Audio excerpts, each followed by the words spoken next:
राधे राधे दोस्तों, आर्यन हिंदी कहानियाँ चैनल में आप सभी का स्वागत है।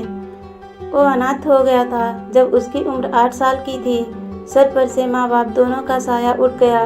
बिखर गया था उसका बचपन और वो रह गया था अकेला इस पूरी दुनिया की भीड़ में। वो था बहुत ही गरीब परिवार का। किसी ने भी आगे बढ़कर उसका हाथ नहीं थामा, किसी ने उसके आंसू नहीं पोंछे। पर जब लोग उस मासूम को देखते तो सबके मुंह से बस एक आह सी निकलती। अब क्या करेगा ये बेचारा? क्या किस्मत लेकर पैदा हुआ बेचारा? कैसे जिंदगी पार करेगा? हाय, अनाथ हो गया बेचारा। उसका नाम ही बेचारा पड़ गया था।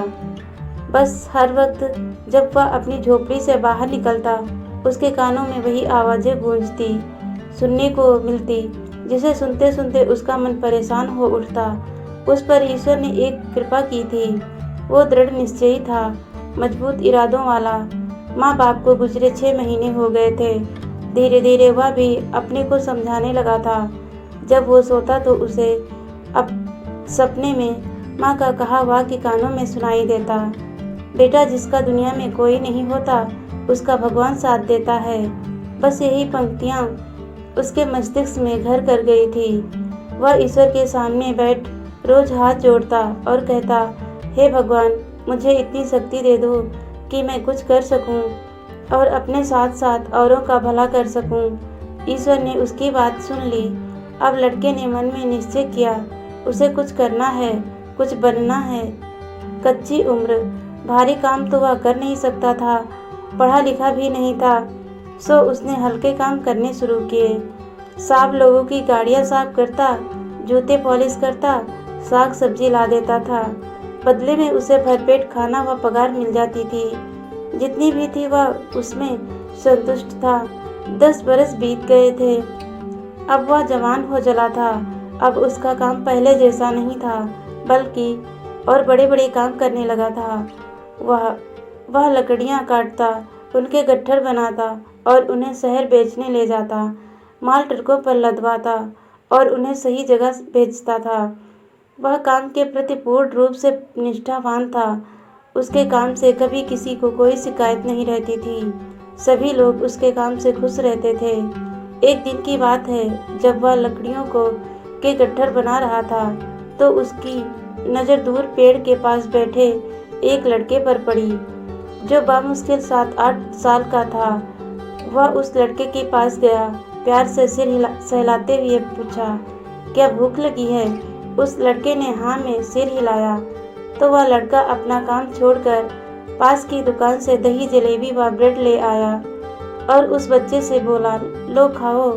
बच्चा भूखा तो था ही, किसी का प्यार पाकर उसकी आंखों से झरझर आंसू बहने लगे। लड़के ने कहा, रो मत, पहले खा लो। फिर लड़का झटपट खाने का सामान चट कर गया। तुम कहाँ रहते हो? लड़के ने ना में गर्दन हिलाई। तब वह लड़का उस बच्चे को लेकर अपने घर आ गया और बच्चे से बोला, चलो आराम कर लो तुम, तब तक मैं अपना अधूरा काम पूरा करके आता हूँ। सुबह जब वह सोकर उठा तो उसे बहुत ही अच्छा लग रहा था। उस समय वह लड़का अपने और बच्चे के लिए चाय बना रहा था। तब बच्चे ने कहा, भैया, मैं भी आपके साथ काम पर चलूँगा। थोड़ी देर सोचने के बाद लड़के ने पूछा, तुम्हारा नाम क्या है? बच्चे ने कहा, रवि। और उसने फिर उस लड़के की तरफ देखा और पूछा, भैया, आपका नाम क्या है? लड़के ने कहा, कुछ भी कह लो। मुझे तो बेचारा नाम इसलिए याद है क्योंकि बचपन में अपने लिए सिर्फ यही नाम मैंने सुना है। और फिर हंस पड़ा। अच्छा, चलो चलते हैं काम पर। फिर रवि को साथ लेकर वह माल ढोने की जगह गया। फिर उसने रवि से कहा, तू चुपचाप यहीं बैठा रहे, कहीं जाने की ज़रूरत नहीं है। काम खत्म होते ही साथ में घर चलेंगे। थक हार कर दोनों घर लौटे। थोड़ा चाय पानी किया, फिर जमीन पर चटाई बिछाकर लेट गए। रवि तो सो गया, लेकिन लड़के को रात भर नींद नहीं आई। वो कुछ सोच रहा था। फिर उसने रवि की तरफ देखा। रवि को देखते देखते उसके मन में अपने बचपन के दिन याद आ गए। बचपन में जो गरीबी देखी थी उसने, उसे याद कर ही वह सिहर उठा। अनाज के एक एक दाने को वो लोग मोहताज रहते थे। ईश्वर किसी को वैसे दिन ना दिखलाए। उसकी आंखों में आंसू झिलमिला उठे। उसने अपने मन में निश्चय किया कि वह रवि जैसे और बच्चों को अपने साथ रखेगा, ताकि कोई उन्हें बेचारा ना कह सके, ऐसे किसी बच्चे को कोई अनाथ ना कह सके। तब उसकी आंखों में दृढ़ निश्चय और संतोष का भाव दिखाई पड़ा। फिर वह भी चैन की नींद सो गया। सवेरे उठते ही बड़े उत्साह से उसने रवि से कहा, रवि, आज से हम अपने साथ उन बच्चों को रखने की कोशिश करेंगे जिनका इस दुनिया में कोई नहीं है। बात तो सही है भैया आपकी, पर इतने सारे बच्चों को खाना खिलाने के लिए पैसा कहाँ से आएगा हमारे पास? रवि ने उत्सुकता से पूछा। लड़का रवि की बात सुनकर हंस पड़ा। अरे पगले, किसी को कोई थोड़े ही खिलाता है, वह तो भगवान है जो सबके नाम का अन्न बनाते हैं। कहने को तो वह कह गया, पर उसने अपने मन में सोचा, कल से मैं और कड़ी मेहनत करूँगा, तभी अपने घर आए सभी बच्चों के चेहरों पर खुशी ला सकूँगा। अगले दिन सुबह उसने जल्दी से चाय पी और रवि को भी देकर काम पर चला गया।